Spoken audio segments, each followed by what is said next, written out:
አንዳንድ ክሊያንቶች ለዳኛው ጉቦ እንስጥ ብለው የሚያስቸግሩ ገጥሞኝ ያውቃሉ። ባይዘዌ ሽብሩ የሚገርምህ እንወያይበት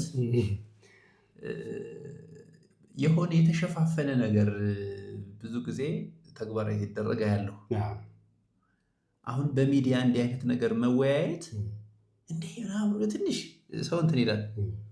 ግን አንተ ብር ታቀባብላለህ አትቀባብልም ምናምን ያልኩት ነገር አይደለም። ታቀባብላለህ ወይ ንገረኝም የሚል ጥያቄ አይደለም ያነሳሁት። ወይንም ደግሞ ዳኞች ፍርድ ቤቶች ምናምን ይቀበላሉ እያልኩም አይደለም። ግን በገሃዱ ዓለም ግን እንዲህ አይነት ሰዎች አሉ ወይስ የሉም ሪሊ ነው። ምንም አነወሻሽ ከተባለ ይኖራል። ግን እንዴት ነው ማኔጅ ማድረግ ያለብን የሚለውን ደግሞ ብንወያይ ትራንስፓረንት እኔ ጥሩ ነው ብዬ አስባለሁ። እንደዚህ አይነት ሰዎች ያጋጥሙሃል አንተ ጋር ሲመጡ? በደንብ አሉ፣ ይኖራል፣ በደንብ አሉ። ምን አለ መሰለህ አንድ ማቀው በዳኝነት ዓለም ላይ የሚኖር ዳኛ አለና ያ ዳኛ በማንኛውም አንግል ጉቦ ቢመጣለት ይቀበላል። በማንኛውም የምታውቀው ማቀው ኦኬ እሺ። ያ ዳኛ ጉቦ ይቀበል እንጂ እውነትን ከመወሰን ወደ ኋላ አይልም። እንዴ ተው እንጂ በእውነት ተቀብሎም በእነሱ ላይ ሰው ያጋልጡታል።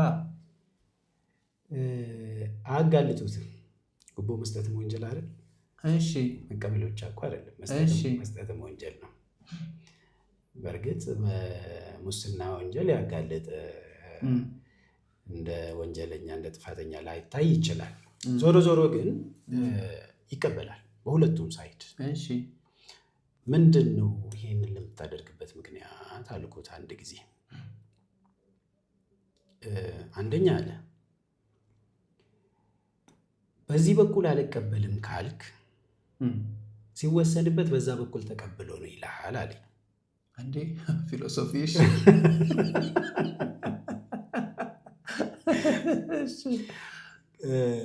ሰጥቶ ግን ብትወስንበት አይ ይሄ ሰውዬ በዛ በኩል የተሻለ ይወስዷል፣ ግን ዞሮ ዞሮ እውነትን ነው የወሰንብኝ ብሎ እንዲያስብ ያደርገዋል።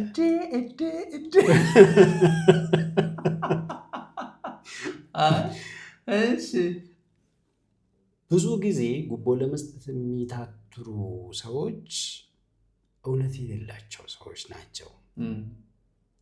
ስለዚህ አንዳንዶቹ ፍትህን በገንዘብ ካልሆነ በስተቀር አላገኝም ብሎ የሚያስቡ አሉ አለ። እውነት እያላቸው ማስረጃ እያላቸው እነሱን አልቀበልም ስትላቸው ሊወስንብኝ ነው ብሎ ከወዲሁ ማሰብ ይጀምራሉ። ስለዚህ ለዚህ ነው የማደርገው አለ። የሚመጡ ደንበኞች አሉ ኦፊሻሊ ጉቦ እንስጥ የሚሉ። እኔ አንድ ነገር እነግራቸዋለሁ። በእኔ በኩል ጉቦ ለመስጠት የምታስቡ ከሆነ ዳኞች ገንዘብም አይቀበሏችሁም፣ ውሳኔውም ጀኒውን ውሳኔ ላይሆን ይችላል። እኔ ትክክለኛውን ህግና ህግ የያዝኩትን ማስረጃ ይዤ እቀጥላለሁ። እናንተ በፈለጋችሁት ልትሄዱ ትችላላችሁ። በእኔ በኩል ግን ይሄንን ማድረግ አትሞክሩ። ባሻችሁ መንገድ ሂዱ። ጉቦ መስጠት ፌር ነው የሚል አይደለም። ጉቦ ካልሰጣችሁ ትሸነፋላችሁ አልላቸው። ባሻችሁ መንገድ ሂዱ፣ ያዋጣናል በምትሉት። እኔ ግን የያዝኩት የሚያዋጣኝ ስለሆነ በዚሁ መንገድ ይሄዳል። ያኔ ፕሮፌሽናል ሰርቪሱን ብቻ ነው የምሰጠው ብዬ ነው የምመልሳቸው። የሚገርም ነው የነገርከኝ። አንድ የፍርድ ቤት ዳኛ ያለ ጓደኛዬ ነው እና በቀልድ መልክ እንልቀቃት ብዬ ነው። ይሄ ጓደኛዬ እዛው ችሎት እዛው ፍርድ ቤት ጓደኛ አለው ሌላ ዳኛ እና በምን ይታማል? ጉቦ በጣም ይበላል በጣም እና ለምሳሌ ቤተ መንግስት የሚመስል ቤት ሰርቶ ነው የሚኖረው። ይሄን ለምን እንደምነግርህ ጭብጡን ደግሞ መጨረሻ ላይ እነግርሃለሁ። እና ቤተ መንግስት የሚመስል ቤት ነው። ሰው ማታ አይተኛም፣ እንቅልፍ አይወስደውም፣ ይገላበጣል ይላል፣ እንቅልፍ የለም። እና ጣራውን ነው የሚያየው። ጣራውን ሲያየው አንድ ፋይል ቁጥር ትዝ ይለዋል አለ። ምክንያቱም የጣራው ፊኒሽንግ ያለቀው በዛ መዝገብ ነው። ያ መዝገብ ትዝ ሲለው ሰላሙን ያጣል። ሰው አይተኛም እንዳርፎ ምናምን ይልና አቅጣጫውን ይቀይርና ግድግዳውን ያያል። ግድግዳውን ሲያው ሌላ ፋይል ቁጥር ትዝ ይለዋል።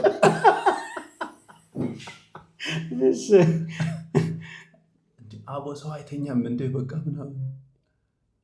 አሁን አልጋው ጠርዝ ላይ ይመጣና መሬቱን ያያል። መሬቱ ላይ በቃ ምን የመሰለ ያ ምንጣፍ ያ ፊኒሽንግ ያለቀው በሌላ ፋይል ነው።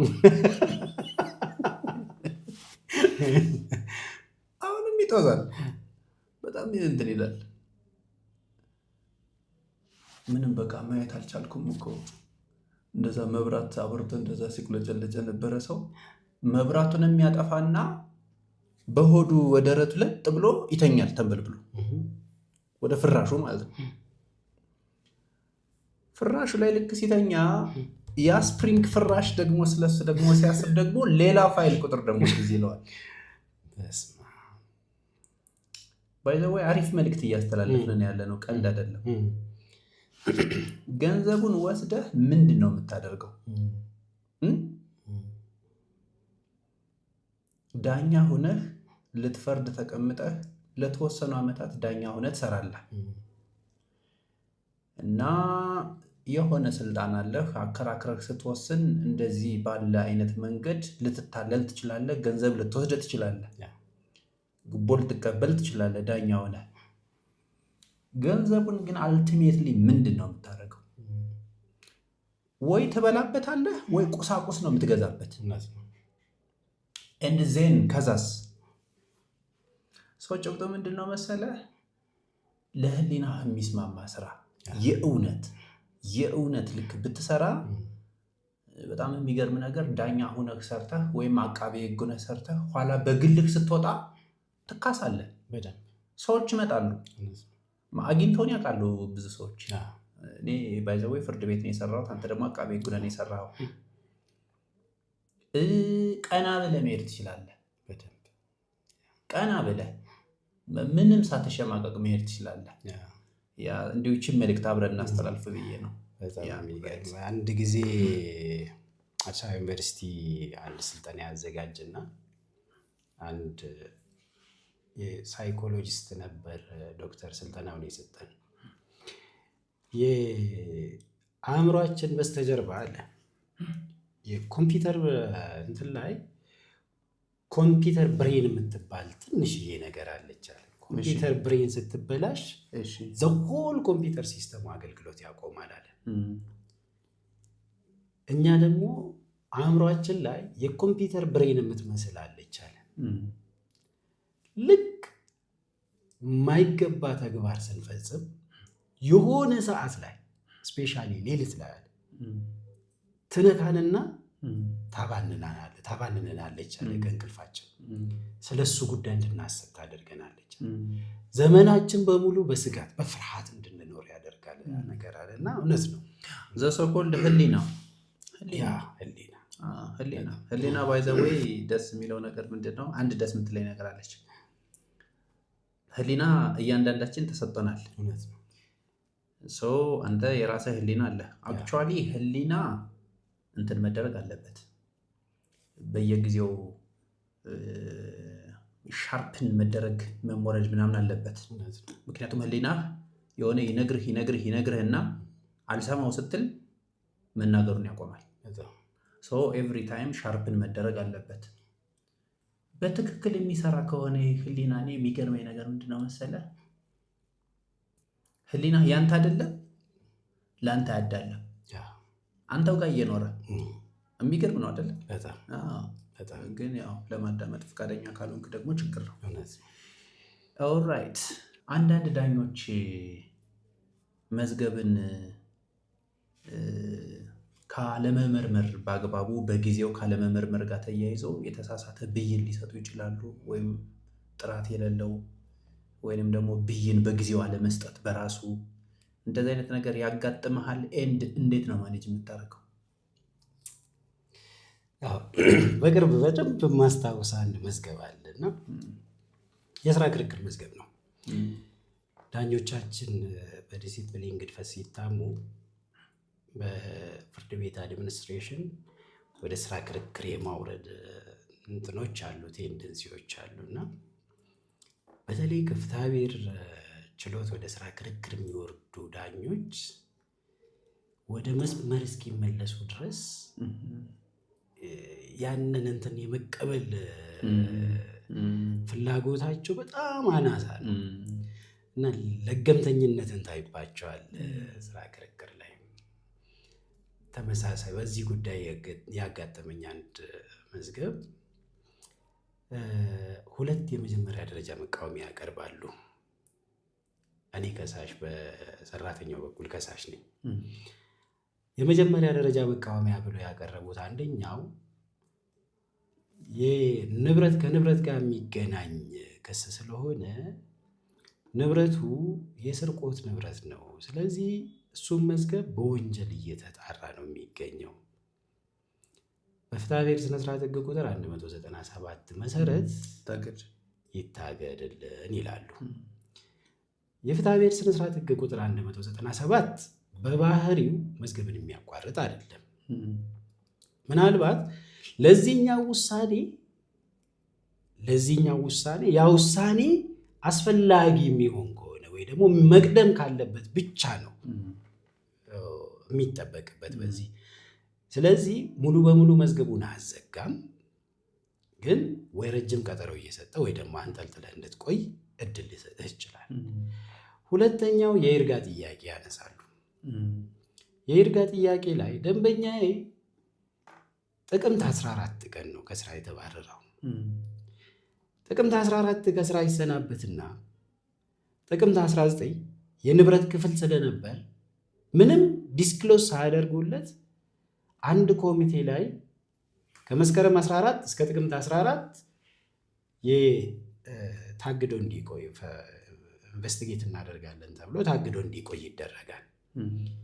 ጥቅምት 19 ላይ ይጠሩትና አንድ ኮሚቴ ላይ አዋቅሮት የንብረት ርክክብ እንዲያደርግ ያደርጋሉ።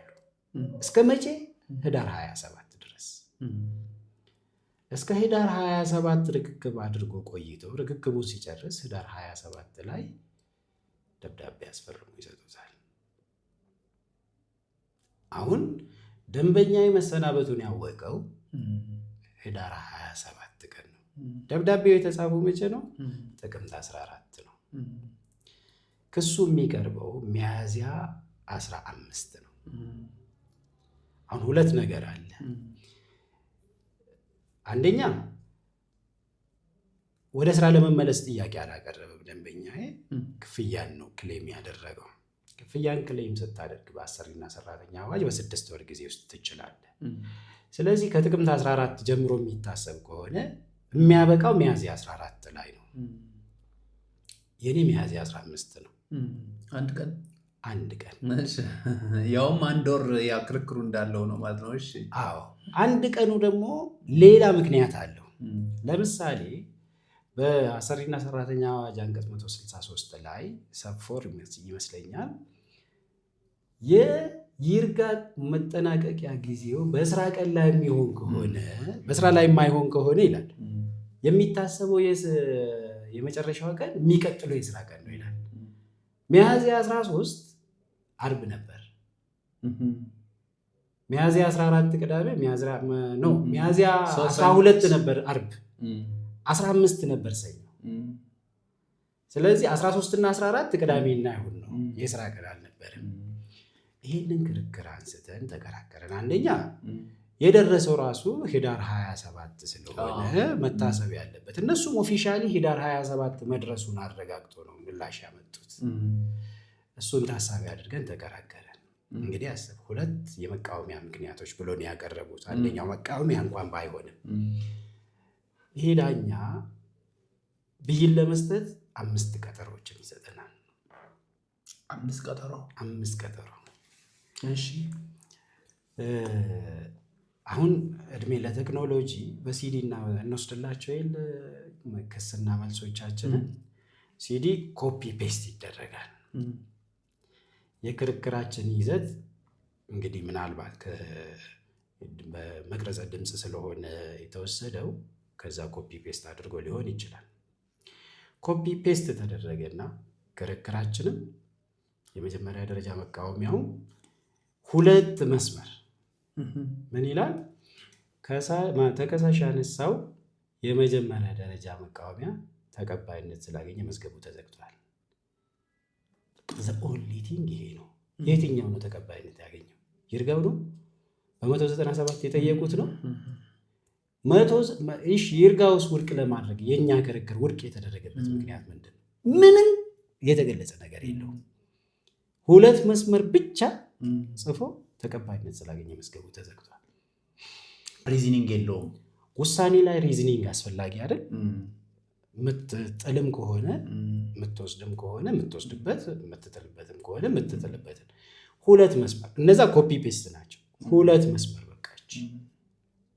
በኋላ ይግባኝ ወሰድኩና አሸራ ያለው ዞሮ ግን ነግሊጀንስ። የዚህ ችግር ግን ምንድን ነው ለታስባለህ? አንደኛ የስራ ጫና አለ።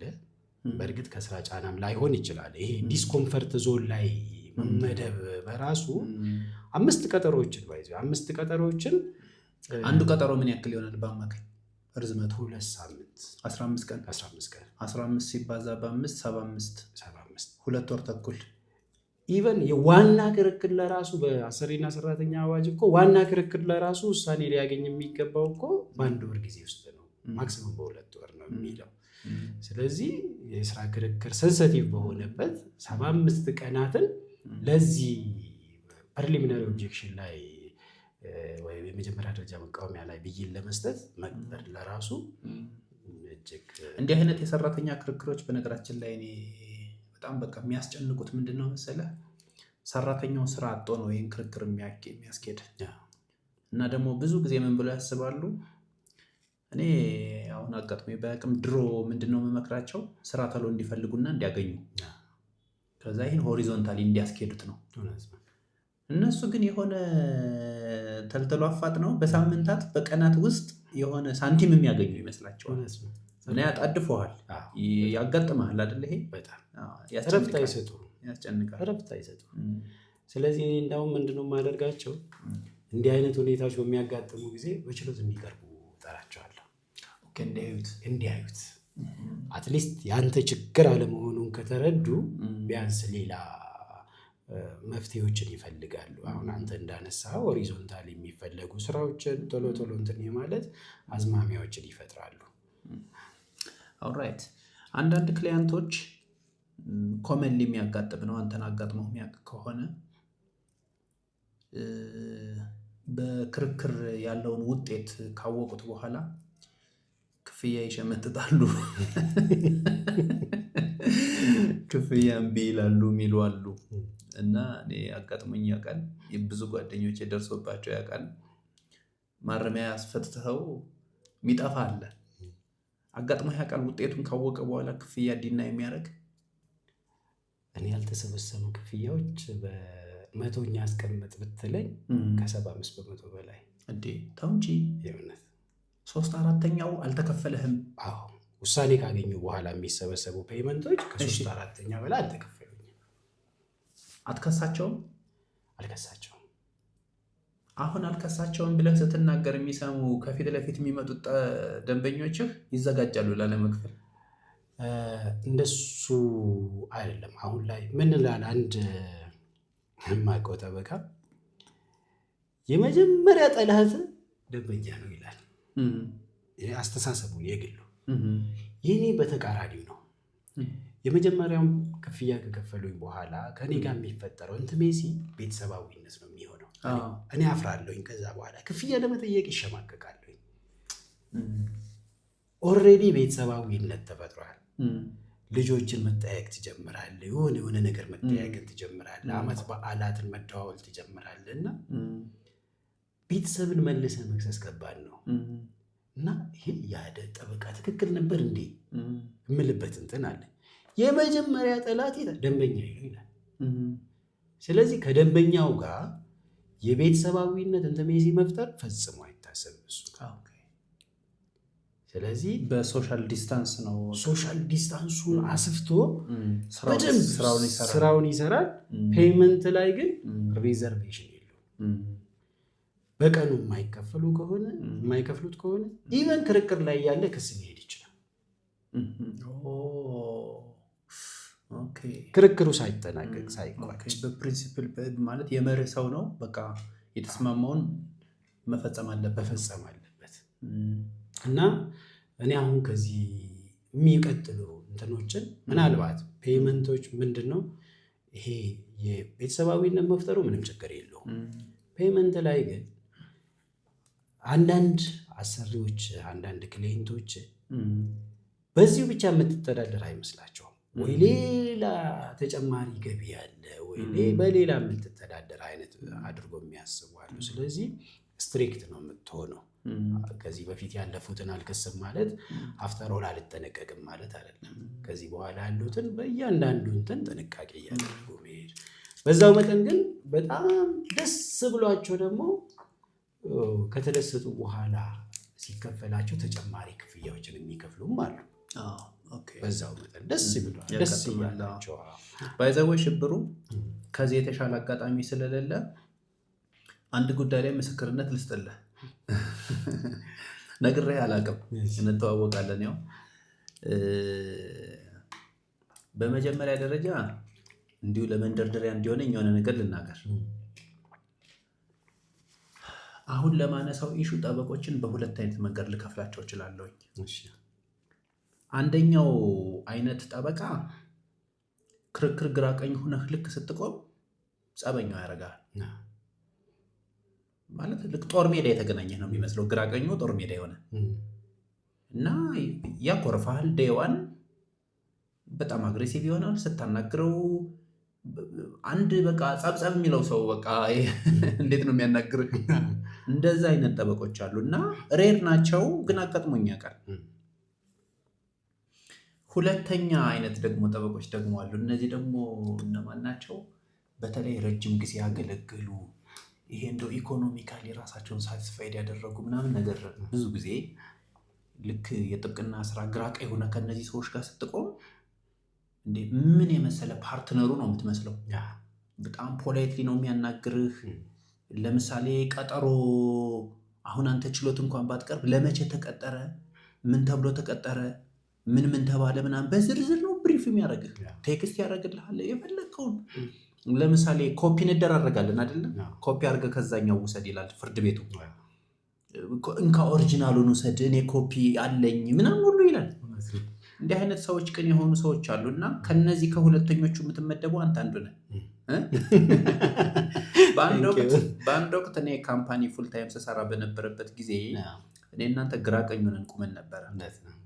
ሁለታችንም የያዝነው የትልልቅ ኩባንያዎች ነው። ያንን ጉዳይ በጣም ፖላይት ስለነበርክ ይሄ ፕሮፌሽናል ኤቲክሱን ጠብቀህ ነገር ግን ሙያውን ከፍ አድርገህ ስለምትሰራ ባይዘው እኔ ከዛ በኋላ ማስታወስህ አንተ በዛ ካራክተር ነው እስካሁን ድረስ እና ጥሩ ኢንተራክት በማድረጋችን ምክንያት አይ ቲንክ እነዛ ካምፓኒዎች ያላግባብ በፍርድ ቤት ክርክር ብዙ መላፋትና መድከም ሳያስፈልጋቸው ነገሩን አሚኬብል እንዴት ሶልቭ ያድርጉት የሚለውን ሁሉ በደንብ ዲል እናደርግ ነበር። እኔ አሁን የመጨረሻ ውጤት ምን እንደነበር አላስታውስም። በእርግጥ ግን የሆነ የመተጋገዝ እና የኮንትራክት ኬዝ ነው አይደል የነበረው? ፍትህ እንዴት ነው ሊገኝ የሚገባው የሚለውን ተማምነን ብዙ ነገሮችን ሰራ ነበር እና እኔ በድፍረት ነው የምልህ፣ በሚዲያ ይሄ የሚቆረጥ ኤዲት የሚደረግ የሚወጣ አይደለም። በሚዲያ በፊት ለፊት የምመሰክርልህ የሆነ ሙያውን ከፍ አድርገህ በጥሩ ስነ ምግባር የጥብቅና ስራ ከሚሰሩ ሰዎች ውስጥ ከማውቃቸው አንተ አንዱ ነህ። ምስክርነት ሰጥቻለሁ። እውነት ስለሆነ ነው ባይዘው አንዳንድ ጉዳዮች በጣም ያስጨንቃሉ። ለምሳሌ አሁን ቅድም ነገርከኝ 14 ዓመት ጽኑ እስራት የሚያስቀጣ ዛሬ ላይ ቢሆን የማይፈረድበት ሰው ትናንትና ተፈርዶበት ወደ ማረሚያ ወርዷል። በተለይ ይሄ የቤተሰብ ጉዳይና የወንጀል ክስ በሚሆንበት ጊዜ በጣም ያስጨንቃል። በጣም ስትረስፉል ነው። እንዲህ አይነት ኢሞሽኖችን ወደ ቤትህ ይዛቸው ትሄዳለህ ወይስ ወደ ቤትህ እንዳትወስዳቸው ምንድን ነው የምታደርገው? የሚገርም ጥያቄ ነው። አንድ ጊዜ አንድ ትልቅ ካምፓኒ ላይ ያለው ህንዶች ስልጠና ሊሰጡ መጡ። አክሰንቱን በደንብ አስታውሳለሁ። ትሬኒንግ የሚሰጠን እና ስራን በስክሪፕት ነው የሚመስሉት እና ፑት ዩር ፔን አት ዩር ቴብል ዌን ዩ ጌት ኦፍ ፍሮም ዩር ኦፊስ ያለ ስክሪፕቱን ጠረጴዛ ላይ አስቀምጠ ካልወጣ በስተቀር ስክሪፕቱን ይዘህ የምትገባ ከሆነ እዛ ጋር የሚጠብቁ ሌሎች ላይፎች አሉ። እነዛን ላይፎች ወደ ስክሪፕቶ ልታመጣቸው ማለት ነው። በጣም አሪፍ ምሳሌ ነው። ስለዚህ እኔ ታይም ስኬጁሎች አሉኝ። ለምሳሌ በችሎት ሰዓት በሌሎች ሶሻል ላይፎች ላይ መደራደርን አልፈልግም። ሪዘርቭ ያደረግኩት ለችሎት ነው። ስለዚህ እንትኑ አሟጥጬ የምጠቀምበት ለችሎቱ ስርዓት ነው። ከችሎቱ ውጭ ያሉትን ግን የችሎቱን ይዤ አልገባም። እቤትም የችሎት ሰዓት የለም ማለት አይደለም። ማኔጀብል ናቸው። ለምሳሌ ከቢሮ የወጣው ዘሆል ጉዳዮቹን ታውቋቸው። ስለዚህ አሁን ወደ ሶሻል ላይፌ ነው የተመለስኩት። የሶሻል ላይፌ ምናልባት ቤት ስደርስ ልጆች ማስጠናት ሊሆን ይችላል። ከልጆች ጋር ያለኝ ህብረት ሊሆን ይችላል። ፋሻል ኤክስፕሬሽኔ የተጨነቀ አይነት መስሎ ከታያቸው እነሱንም ማስጨነቅ ነው፣ ሌላ እንትን ውስጥ ማስገባት ነው። ስለዚህ ሁሌ ፊቴ ላይ የሚያዩት ሳቅን ነው። ምናልባት የሚደብረኝ ወይ የሆነ እንትን ካዩ፣ በተለይ አሁን ሴት ልጅ አለችኝ ትንሽ 8 ዓመት የሚሆናል። ዳዲ ዛሬ ደብሮሃል አይደል እግርህን ልጠብ ትለኛለች። እና ቤት ሲሆን ደግሞ ልክ እነሱ ከተኙ በኋላ አሁን ወደ ችሎት የምመለስበት አለ። የማነብበት፣ ኬዞችን ትሬስ የማደርግበት እሱ ሰዓት ደግሞ አሁንም አልሰጣቸውም። የለም ፕራይቬትሊ ነው ያንን የማደርገው። ስለዚህ በጣም ልዩነት አላቸው። ይዤ አልገባም ስልህ አልጨነቅበትም ስልህ ስተኛ ስለሱ እያሰብኩ ማደር አልፈልግም። ይቻልሃል። ግን አንዳንድ እንትን የሚሉ አሉ፣ በተለይ ከወንጀል ጋር የሚገናኙ በቃ የማይገባ ሰው ታስሮ የሚያስጨንቁ እንትኖች ሊመጡ ይችላሉ። እሱን እንግዲህ በተቻለ መጠን ማኔጅ ለማድረግ እሞክራለሁ። ግን ዘሆል ኤንታየር ላይፌን እንደዚህ ነው ብዬ ዘሆል ፉል ታይም ለዚህ ጉዳይ ሰብቼ ለዛ ማድረግም አልፈልግም። ለምሳሌ ነገ ጠዋት በፌዴራል ጠቅላይ ፍርድ ቤት ሰበር ችሎት የመጨረሻ ፍርድ ሰውየው በሞት ነው የሚቀጣው በእድሜ ልክ ወይስ በነፃ ነው የሚሰናበተው አይነት ኬዝ ቢኖርህ እንደ ዛሬ ሌሊት አይ ምንም በቃ ስለዛ አለማሰብ እችላለሁ ማለት ይቻላል? እኔ አስባለሁ። ምን አደርጋለሁ? አንድ ተሞክሮ አለኝ። እንቅልፌ ላይ አይረብሸኝም። ጠዋት ስነሳ ግን ከእግዚአብሔር ጋር ህብረት አደርጋለሁኝ። ስለ እሱ ሰውዬ ስለ ዛሬ መዝገቦቼ ጸልያለሁ። በቃ ማለት ክፉ እንዳያጋጥመው እኔ ለፔመንቴ ብቻ አይደለም ቢንግ ኢዝ ሂማን ቢንግ የተሻለ ይገባዋል ብዬ ስለማስብ፣ በእርግጥ አጥፊ አይቀጣ አይደለም፣ ግን ሲቀጣ ባጠፋው ልክ መቀጣት አለበት። ስለዚህ ጧት ላይ ስነሳ የመጀመሪያ እንትን ፊቴን ከመታጠቢ በፊት የማደርገው እሱ ነው። ይህንን ትሬንድ ስላለኝ ሌሊቱን እየተጨነቅኩ በሞት ይቀጣ ይሁን በእድሜ ልክ ይቀጣ ይሁን እያልኩ አላድርም። ለውጥም ስለማታመጣ ምንም ያላግባብ አትደክምም በምንም። ኦልራይት ኢቨን ተፈርዶባቸው ለምሳሌ አንድ የማይገባ ፍርድ ይፈረድብሃል። እንግዲህ በክሌንት እግር ተተክተ በሱ ጫማ አይደለም የምትቆመው። የማይገባ ፍርድ ይፈረድብሃል። አጠገብህ ቆሟል ክሌንትክ፣ እሱ ይጨነቃል። አብረህ የምትጨነቅ ከሆነ አብረህ የሆነ እንትን ውስጥ የምትገባ ከሆነ ተስፋ ይቆርጣል። ስለዚህ እኔ ልክ ዳኛው በሚያነብበት ጊዜ በአእምሮ ውስጥ የይግባኝ ስትራክቸሮች ይቀመጣሉ። እቺ ነገር እኔም የተወሰነ እጠቀማታለሁ። ስለዚህ ልክ አንብቦ ሲጨርስ እስቃለሁ። ዳኛው አንብቦ ሲጨርስ እስቃለሁ። እንዴት ትስቃለህ ይሉኛል። እነሱን አትሊስት የምታበረታታበት ወይ ነው። ካልሆነ አንተ አብረህ የምትቆዝም ከሆነ ተስፋ ይቆርጥብሃል። ግን ሽብሩ አንዲት የሆነች ጥያቄ አጭር ጥያቄ ልጠይቅህ። ለውሳኔ ተቀጥረሃል። ከደንበኛ ጋር ጎን ለጎን በችሎት ፊት ቆመሃል። ዳኛው ውሳኔውን ማንበብ ጀመረ። ውሳኔውን አንብቦ ከመጨረሱ በፊት ምን እንደመወሰነ የማወቅ ግምትህ ምን ያክል ነው? አንተ በጣም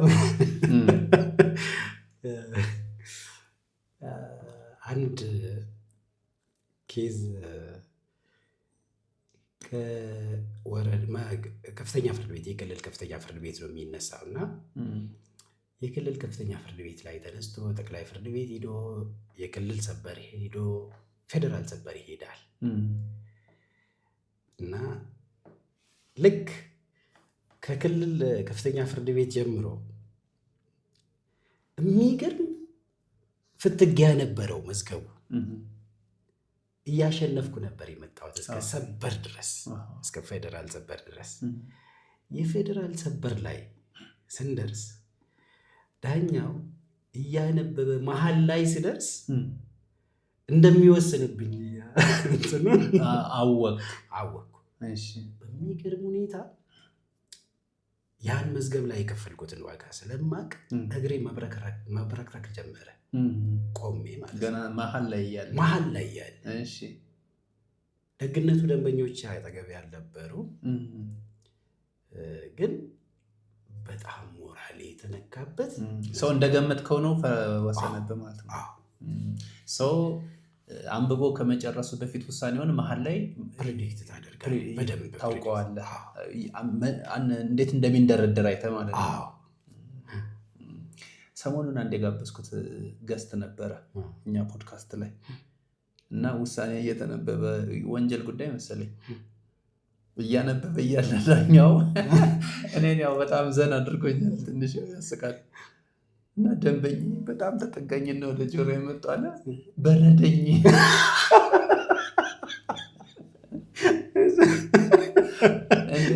ቆይ ችሎቱ ዳኛው ውሳኔውን እኮ እያነበበ እኮ ነው ምናምን። አሁንም ትንሽ ቆይና ይመጣል ወደ ጆሮ ያለ በረደኝ። ከባድ ነው። እንኳን የጉዳዩ ባለቤቱ ነህ፣ እንኳን ከሳሽ ተከሳሹ ነህ፣ ጠበቃው ነህ። ይኸው አንተ እንደዚህ ደረሰብህ አይደለም? በጣም ስሜቱ ከባድ ነው። በጣም ከባድ ነው። ባይዘው ሁሌ ነው የሚገርመኝ ነገር ኢንጂነሮች አሉ፣ መምህራን አሉ፣ ኔሚት የሆነ ሌላ ባለሙያ ጥራ፣ አካውንታንት፣ የፈለግከውን ጥራ። ምናልባት ሜዲካል ዶክተሮችን ትንሽ እነሱን እንተዋቸውና ከነሱ ውጭ እንደ ጠበቃ ኢሞሽናል የሚከፍል አለ ወይ? ሌላ ሙያ ሜዲካል ዶክተሮችን ያልኩህ የእነሱም የሆነ እንደዚህ አይነት ነገር አለው ይመስለኛል።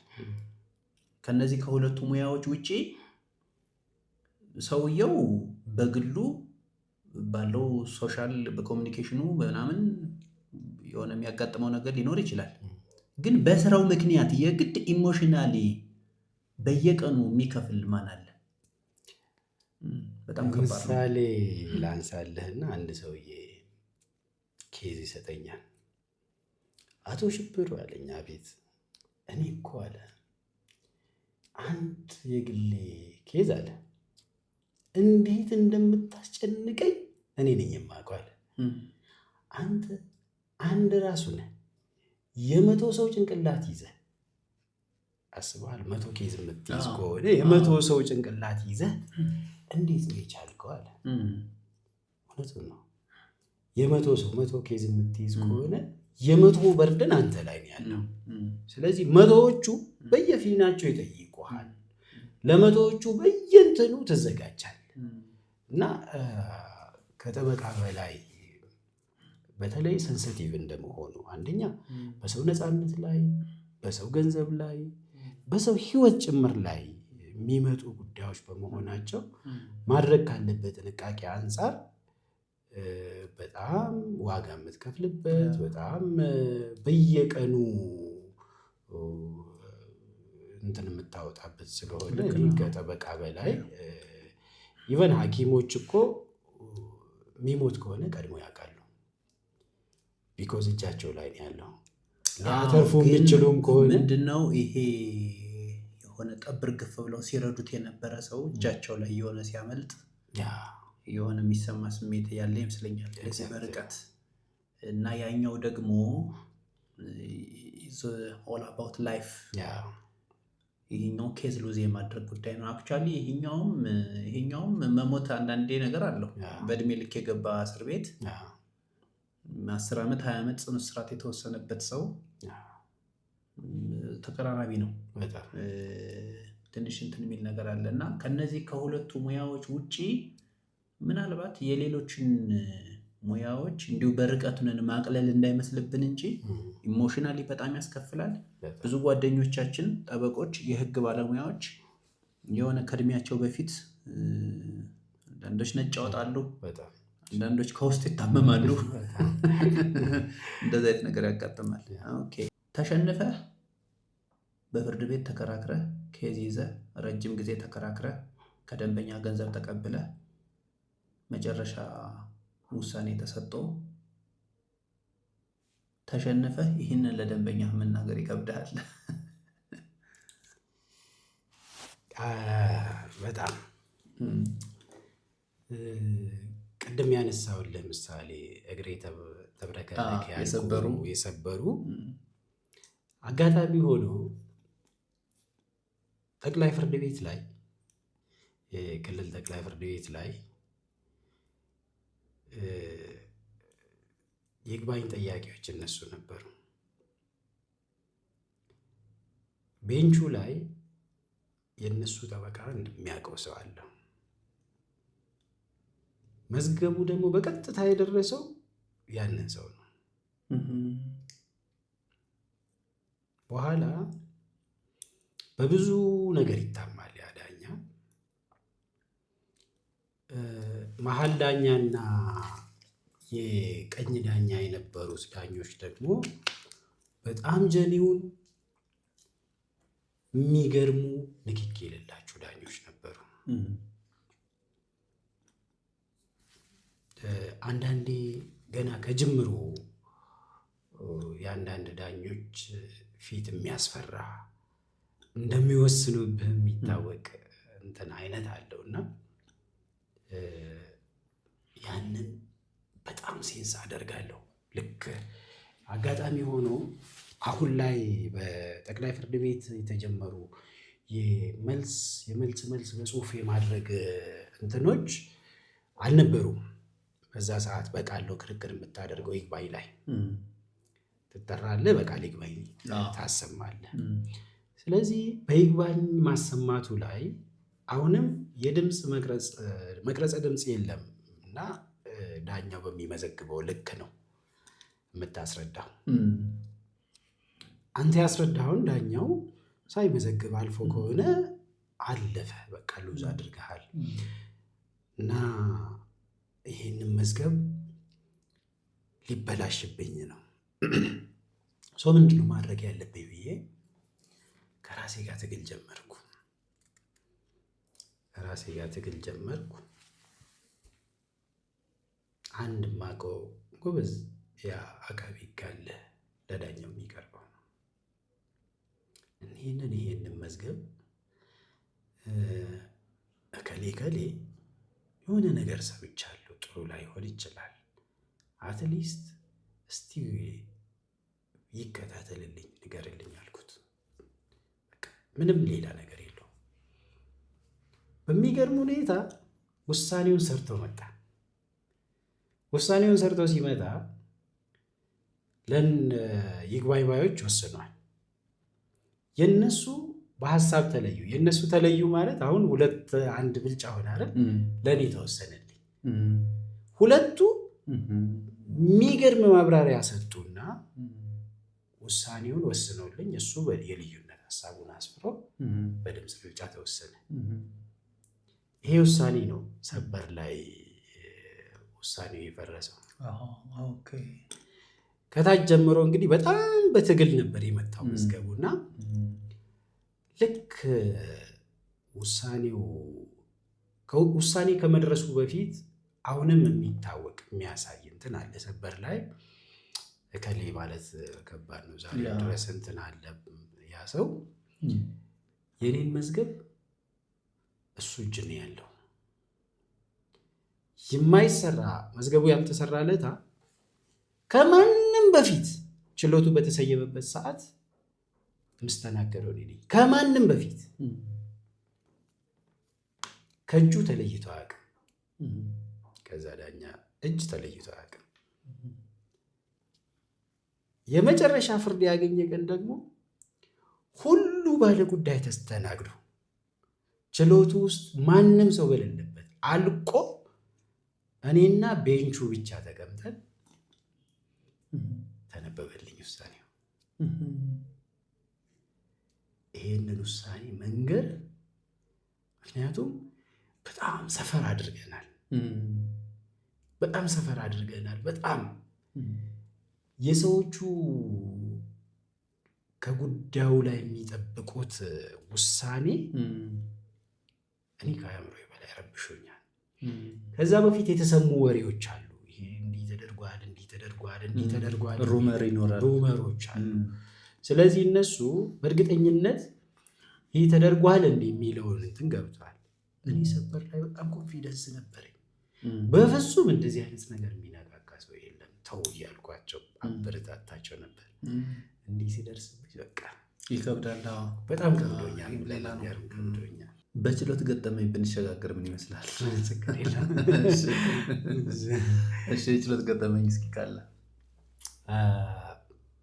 የችሎት ገጠመኝ አንድ ጊዜ ኦሮሚያ ጠቅላይ ፍርድ ቤት ላይ የሰበር ሰሚ ችሎት ነው። ምን ይሆናል? ይህን አሁን የምነግርህን ጉዳይ ከማምጣቴ በፊት አንድ ከጅቡቲ ዜጋ ጋር ክርክር ነበረን። አዳማ የፌዴራል ከፍተኛ ፍርድ ቤትን ስልጣን በዴሊጌሽን የሚያይ የኦሮሚያ ጠቅላይ ፍርድ ቤት ነው። አዳማ ላይ ይህንን ጉዳይ ክርክር እናቀርብና ክርክር ላይ ያለ ሌሎች ጣልቃ ገቦች ይመጣሉ እና ጣልቃ ገቦች ይመጡና ጣልቃ ገቦቹ ጣልቃ ገብቶ ክርክሩን ለማስቀጠል አይደለም የሚመጡት። ዘኦንሊ ዓላማቸው በ158 እግድ ማስነሳት ብቻ ነው። እግድ ለማስነሳት ግን ምንድነው መብትና ጥቅማቸው? ኢንተርቴን የማያደርጉ ከሆነ በመዝገቡ ላይ እግድ ለማስነሳት ስለምን ይመጣሉ የሚል መከራከሪያ ነበረን እና 2 መዝገቦች ነበሩ የተመሳሳይ ግለሰብ ነው እና አንደኛው መዝገብ አሁን ልነግርህ የምለው ዳኛ ጋር ደርሷል። እሱን ዳኛ ልክ ወደ ችሎት አዳራሽ እየገባው ከነዛ ሰዎች መኪና ገቢና ውስጥ ቁጭ ብሎ ፊት ለፊት ተገጣጠመን።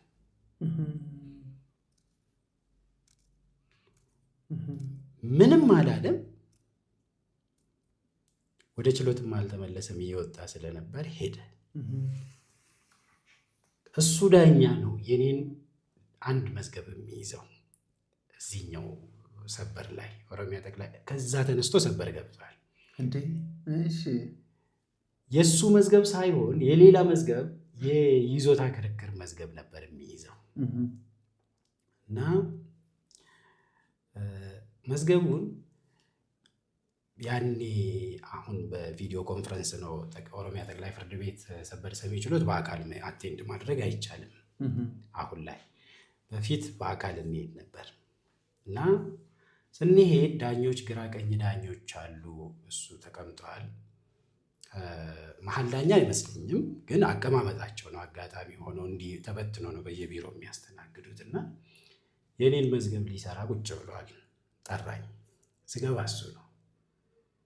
ከዛ ልክ ምን ያደርጋሉ፣ ፎርም አለች አያስቀርብም የሚል ፎርም ሰርቶ አዘጋጅቶ ከመዝገቡ ጋር እያይዞ ይጠብቋል። እሺ ጠበቃ፣ እስቲ ጉዳዮት ምን ነበር ያሰሙ ይለዋል። ከዛ ሳይ ፎርሟ ታስራለች፣ ኦልሬዲ ፈርሟታል። እንዴ ወይ ጉድ! ከቅሬታ በፊት እሺ። ከዛ አየሁትና አይ የተከበረው ችሎት እንዴ አያስቀርብም የሚል እኮ ፎርም አዘጋጅቶ መዝገቡን ሞልቶበት ፈርሞት አስቀምጦታል እኮ ነገር በግልጽ ሳትፈራ ምን እፈራለሁ ታዲያ? አሁን እኮ የበቀል እንትን እኮ የተጀመረ አይነት ፊሊንግ ተሰምቶኛል። የዛ ያየሁበትን እንትን ሊበቀለኝ አይነት መስሎኛል። ስሜን በደንብ ያውቀዋል። መዝገቡ እንትኑ በስሜን ያለው ስለዚህ ለዛ በቀል ይመስለኛል እንትኑ። መዝገቡ ደግሞ በጣም የሚገርም ሚራክል መዝገብ ነው። ጉዳዩ የይዞታ ክርክር ነው። የይዞታ ክርክር ላይ ሙሉ የሰነድ ማስረጃ የደንበኛዬ ነው። ከሳሾች ምንም ማስረጃ ሳይኖራቸው ከሰሱንና መጡ። ፍርድ ቤት ስንደርስ የክርክሩ ዳይሬክሽን ለከሳሾች ምንም አልገባቸውም። የፍርድ ቤቱ ዳኛ ግን በደንብ አድርጎ ሰምቷል። የተከበሩ ጠበቃ የክርክሩን እንትን ጭብጥ ግን አግኝተውታል ይላል ችሎት ላይ። በተለይ ድጋሚ እንትን ክርክር ላይ በደንብ ግን ተረድቷቸዋል ተከሳሾች ምን ብሎ እንደሚከራከሩ ይልና ሊያነቃው ይፈልጋል። አጋጣሚ ሆኖ ጠበቃው እድሜ ትልቅ ነው፣ ግን እንዲህ የነቃ አልነበረም። ፍጹም እሱ ወደሚፈልግበት ልመጣለት አልቻለም። በኋላ በሚገርም ሁኔታ ፌቨር ሊያደርጋቸው አስቧል። ፌቨር የሚያደርግበትን አጣ። ምን ይላል? እኛ ያቀረብናቸውን የሰነድ ማስረጃዎች በሙሉ ቀርቧል ይበሉ እንጂ ማስረጃው ከመዝገብ ውስጥ ያላገኘን ስለሆነ ይልና ወሰነብኝ ውሳኔውን። የለም ከመዝገቡ ጋር እኮ ተያይዟል። እሺ እሱ ዲቴይሉ ይቆየን፣ ግን ከመዝገቡ ጋር ተያይዟል። በሚገርም ሁኔታ ኦሮሚያ ላይ ልክ ክስ ስታቀርብ በፌደራል ችሎት ጸሐፊዎች እንደሚባል መልስ ስትሰጥ ሰነዶች ኮፒ የማይታዩ ከሆነ አይቀበሉም። ኮፒ አይታይም አሉና ኮፒ ስለማይታይ ኮፒዎቹ የማይታዩ ከሆነ ብዬ በ145 ራሱን የቻለ አቤቱታ እዛው መዝገብ ላይ ያይሻለሁ። መቼ መልስ የሰጠሁበት ተገንጥሎ ያው ይወድቃል ብለህ ደግሞ አታስብም አይደል? የለም ተያይዘዋል እንጂ ይህንን ክርክር ምናልባት ካነሱት ብዬ ነው። አላነሱትም። በይግባኝም ስንሄድ መዝገቦቹ እዛ ውስጥ መኖራቸውን አየን። የይግባኝ እንትን ግን ስንወስድ ይግባኝ ሰሚው ችሎት ላይ የነበረው ዳኛ የመጀመሪያ ደረጃ ፍርድ ቤት ዳኛ ጓደኛ ነው። ስለዚህ ኢቨን መዝገቡን ገልብጦ አላየም አያስቀርብም ብሎ ሲል፣ ስለዚህ ፌታችን ሰበር ነው። አስሮት ቁጭ አድርጎታል። እንግዲህ ምኑን አሰማለሁ የተከበረው ችሎት? ይኸው አስሮት እኮ ቁጭ አድርጎታል። እርሶ ፈርመውታል፣ ሌሎቹ ናቸው ያልፈረሙት እንጂ ይንገሩኝ አልኩት ማለት ነው። አቀባብለውታል። አሁን አጋጣሚ በአቀማመጣቸው እሱ መሀል ላይ ተቀምጧል። ለየብቻቸው ወንበር ነው። ግራና ቀኝ ያሉ ዳኞች ነቁ፣ አዩ ማለት ነው። ከዛ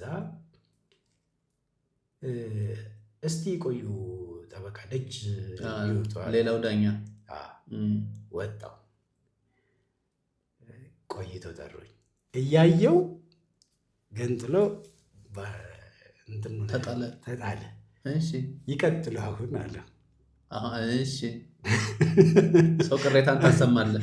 ቅሬታን አሰማለሁ። ቅሬታ ሳሰማ አሁንም አሳምነዋቸዋል።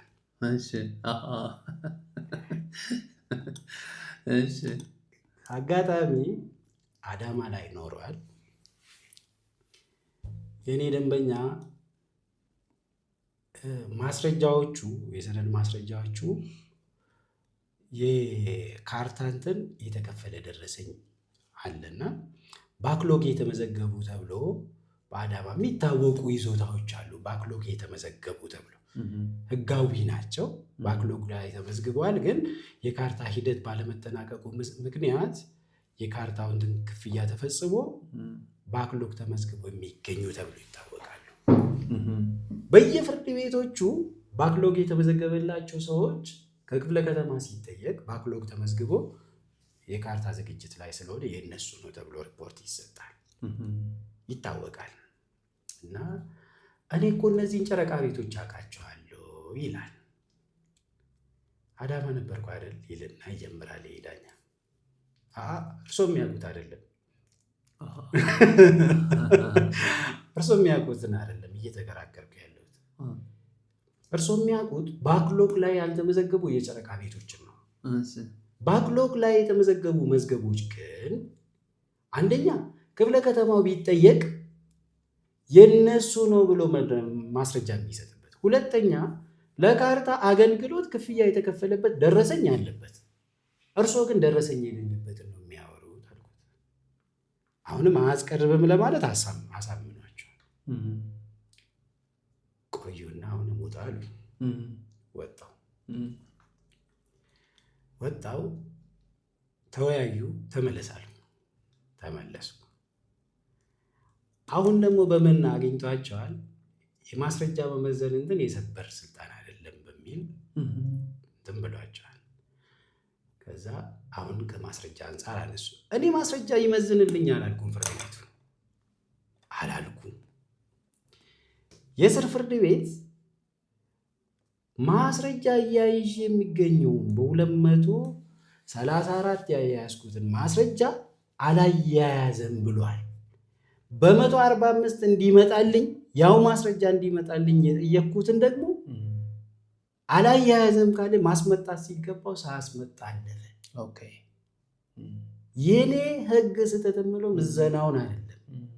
ኢቨን የማሰማት መብቴን ተነፍጌያለሁ።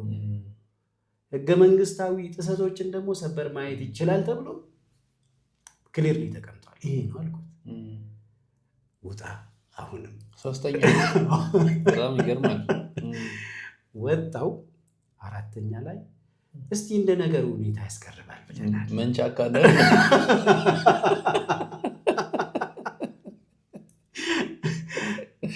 የችሎት ክርክር ሳይሆን ሬስሊንግ ነው።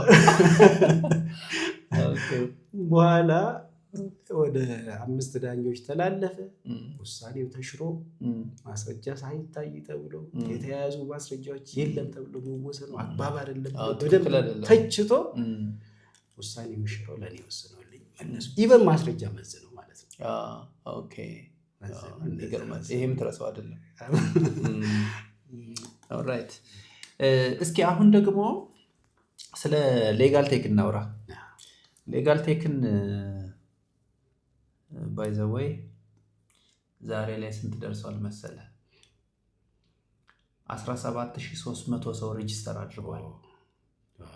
ይሄ ሬጂስተር ያደረገ ሰው ነው። ሰብስክራይብ ያደረገ አይደለም። ሰብስክራይብ ያደረገውን ቁጥር በፍጹም አንናገርም። በጣም ትንሽ ነው፣ ብነገርም አታምነው።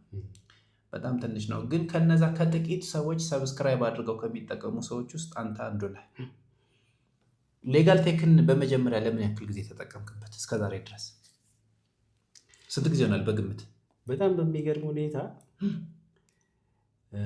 እኔና አንተ ስንገናኝ ስለ ሌጋል ቴክ ካወራኸኝ ጀምሮ እኔ ነኝ የነገርኩህ በአካል? አዎ። ኦኬ እሺ። ገና ለከስተመሮች ሳይወጣ ለእኔ በቴሌግራም ልከህልኝ ነበር። ኦኬ አሃ ልክ ነህ። ኢቨን የሰብስክሪፕሽን ፊ ጉዳዮች ባልተነሱበት፣ በነፃ የመገልገል እንትኖች ባልታሰቡበት፣ ዲስክሎዝም ሳታደርጉ እኔ ቴሌግራም ላይ ሙከራዎችን ማድረግ ጀመርኩ ከእናንተ እኩል። እናንተ የኤዲቲንግ እንትኖቹ በኋላ ላይ የምታስገቡ ሰነዶችን ምኖችን ገና እንትን እያላችሁ ዘንድ የዌቡ ላይ የማየት እንትኖች ነበሩኝ እና ለጓደኞቼ ይሄ ነገር ሊወጣ ስለሆነ እንደዚህ አድርጉ ብዬ ሼር አደረግኩላቸው። ሼር አድርጌላቸዋለሁ ስልክ አይ ቆይ አሁን ላይ ሼር አታድርግላቸው ገና ሰርተን አልጨረስንም። ከዛ ጊዜ ጀምሮ ከሰብስክሪፕሽን ፊም በኋላ እኔ በሚገርም ሁኔታ ህይወቴን ያቀለለልኝ በሚገርም። አንዳንዶቹ አሁን አጀንዳ ይላሉ አይደል? አጀንዳ ምናልባት ኢሹ ላይሆን ይችላል። ቢኮዝ አጀንዳ ለጠበቃ ትልቅ እንትን ነው የሚሰጠው። አጀንዳ ቀድሞውንም ምን አደርጋለሁ እኔ ኢትዮ ካላንደር ላይ ሬጂስተር አደርግና አጀንዳ ላይ መዘግባለሁ። ድሮውንም አሁን ወደዚህኛው ሲመጣ ይሄኛው ምንድነው የሚይዘው? የከስተመርን ስም፣ የአድራሻውን፣ ያለበትን ፍርድ ቤት ዘውሆል ሂስትሪውን ይይዝልሃል። ከዛ መቀጠሩን ብቻ አፕዴት ማድረግ ነው የሚጠበቅብኝ። ስለዚህ እሱን አቀለልልኝ። ከዛ በላይ ግን በጣም በሚገርም ሁኔታ ህይወቴን ያቀለልልኝ ሰበር ውሳኔዎች አይደለ? ባይዘው ከሌጋል ቴክ ውስጥ አብዛኛው ሰው ሰብስክራይብ የሚያደርገው ለሰበር ብሎ ነው። የሰበር ውሳኔዎች ለምሳሌ በቅርብ ጊዜ አንድ ከፊቸር ዳሜጅ ጋር የሚገናኙ ውሳኔዎችን እፈልጋቸው ነበርና ፊቸር ዳሜጆችን 145 ውሳኔዎችን ከፊቸር ዳሜጅ ጋር የሚገናኙ ስጠይቅ 145 ውሳኔዎችን አለልህ በሰከንድ። 145 ውሳኔዎች ላይ በጣም የሚገራርሙ የጠቀሙኝ ውሳኔዎች ነበሩ። ያንን እያንዳንዱን ከ1 እስከ 28 ያሉትን ከማገላበጥ ይልቅ በቀላሉ የሚገኙ እንትኖች ናቸውና በጣም ህይወቴን ያቀለልልኝ። ሌላ የደንበኞቼ አንዳንድ ጊዜ የደንበኛ ስልክ ይጠፋል፣ ስማቸው ጭምር ይጠፋኛል፣ መዝገባቸው ጭምር ይጠፋኛል እና እዚህ ላይ ልክ የደንበኛ ሊስት ገባና እንትን አገኛለሁ። አንዳንድ ሬጂስተር የማናደርጋቸው ስልኮች ወይ ትሩ ኮለር ሲመጣልን በዛ ተዘናግተን የምናልፋቸው እንትኖች አሉ። ግን እዚህ ላይ በደንብ ስልካቸው ምናቸው እኔ ከነ ፎቶአቸው ነው የማስቀምጠው። የተሟላ በቃ ዳታቤዝ። ስለዚህ በጣም እኔ ሌጋል ቴክ ምናልባት በዳተኝነት አለ ከሬዚስታንስ ከቴክኖሎጂ ጋር አብዛኛው እንትን ጋር ሬዚስታንስ አለ። የእውነት ሬዚስታንሶቹ ቢቀረፉና ሌሎች ጠበቆች ይሄ ለጠበቆች ብቻ የተዘጋጀ አይደለም። ለምሳሌ የጠበቆችን ሊስት የያዘ እንትን ሲመጣ ሌሎች የደንበኛ ፈላጊዎችን ጭምር ጠበቃ የሚያገኙበት ኢዝሊ ጠበቃ የሚያገኙበትን ወይ የመፍጠርም ጭምር ስለሆነ ጠበቆች አንደኛ ክሊየንት የሚያገኙበት እንትን ሊሆን ይችላል። ሁለተኛ ክሊየንቶችም ጠበቆቻቸውን የሚፈልጉበት ባክግራውንዳችን ፕሮፌሽናችን አድራሻችን ጭምር የተቀመጠበት ስለሆነ እኔ ጠበቆች ቢገለገሉ ቢጠቀሙበት ሞር ተጠቃሚ የሚሆኑ ይመስለኛል። እና ሌጋል ቴክ ለእኔ ብቸኛው ከህግ እንትን ጋር ትልቅ ሶሉሽን ያመጣል። ሰው ዴይሊ ትጠቀምበታለህ ሌጋል ቴክ? አንተ አየህ እንግዲህ ሰዎች የሊትሬሲ ሌቭላቸው ይለያያል ከዚህ ከአይቲው ጋር ተያይዞ ማለት ነው። በጣም ብዙ ማውቃቸው ሰዎች ሌጋል ቴክን ሰብስክራይብ አድርገው ገንዘብ ከፍለው ሰበርን ይጠቀማሉ። አጀንዳውን ግን አይጠቀሙበትም። እና እኔ ቅር ይለኛል ታውቃለህ። ከፍለዋል ግን ቅር የሚለኝ ምንድነው መሰለህ? በጣም የተደከመበት ከላይብረሪው በላይ ምን ላይ ሰርተናል? ይሄ ኬዝ ማኔጅመንት ሲስተሙ አጀንዳው ማለት ነው። ስማርት አጀንዳ አጀንዳውን ቢጠቀሙበት ምን ያክል እንደሚወዱት አውቃለሁ አስቀድሜ እና መጠቀም አልጀመሩም። ሰው ምን አደርጋለሁ ስንገናኝ ከኔ ጋር አንድ ቀጠሮ እንይዛለን። አሁን ዛሬ እኔ ለፖድካስት እንግዳ አድርጌ ስጋብዝህ አንድ ታሳቢ ያደረኩት ምንድነው ሽብሩ ሌጋል ቴክ ላይ አጀንዳን ካልጀመረ አንድ ቀጠሮ አብረን እንይዛለን ብዬ ያስቤያለሁ።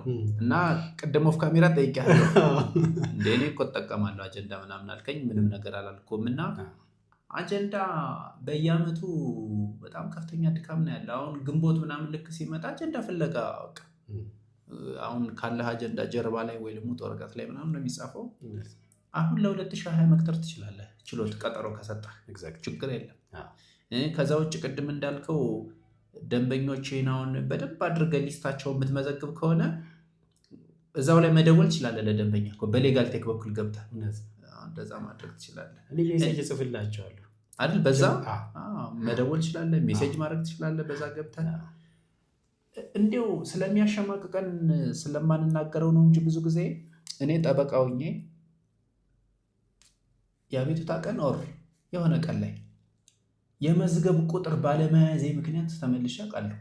ምናምን ሹር እንዲህ አይነት ገጠመኝ ብዙ ጠበቃ አለው ያው ስለማይገልጸው ነው እንጂ እንደሱ አይነት ነገር አሁን የለም። አሁን እንዳልከው ልክም አድርጎ እንትን ይዝልሃል፣ ስልክ ላይ ይዘህ መዞር ትችላለህ ማለት ነው። ሰው ለጠበቆች ላልሞከሩት ላልጀመሩ ሌጋል ቴክን እንዲሞክሩት ትነግርልናለህ ማለት ነው። በደንብ ባይዜ አጀንዳ ይኖራል ብሎኛል በአመቱ መጀመሪያ ልክ ችሎት ሲጀመር። አይ እኔ አጀንዳ አልፈልግም። እና ምንድን ነው የምታደርገው? ይህንን ተጠቅማችኋል? አያችሁት? ይህንን ምን እንደሚይዝ እያልኩ ኢቨን ዲቴይል እየገባው እያሳየኋቸው ሰዎች ወደዚህ እንዲመጡ እንትን ኢንቫይት አደርጋቸዋለሁ።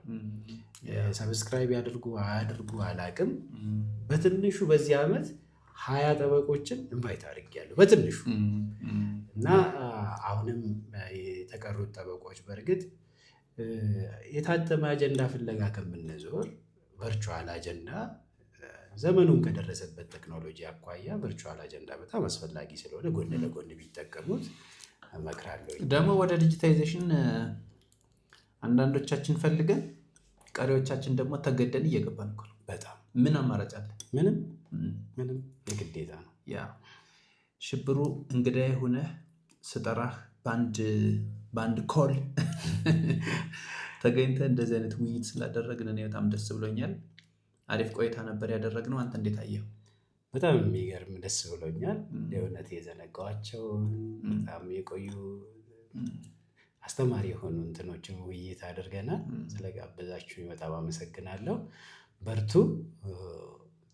ይሄው ፕሮግራማችሁ ይቀጥል። አስተማሪ የሆኑ በጣም የተለያዩ ጠበቆች በጣም የተለያዩ ልምዶችን ያካበቱ የያዙ ስለሆኑ እየጋበዛችሁ ሰውም እንዲነቃ አድርጉ እላለሁኝ። አመሰግናለሁ። ያ ሌላ ጊዜ በአንድ የህግ ጭብጥ ላይ ምናልባት ጠርተንህ አንድ የተሟላ ፕሮግራም እንሰራለን። ስለዚህ ሌላ ጊዜ ድጋሚ እንጋብዛለን። ለዛሬ ስለመጣህ በጣም እናመሰግናለን። በጣም አመሰግናለሁ።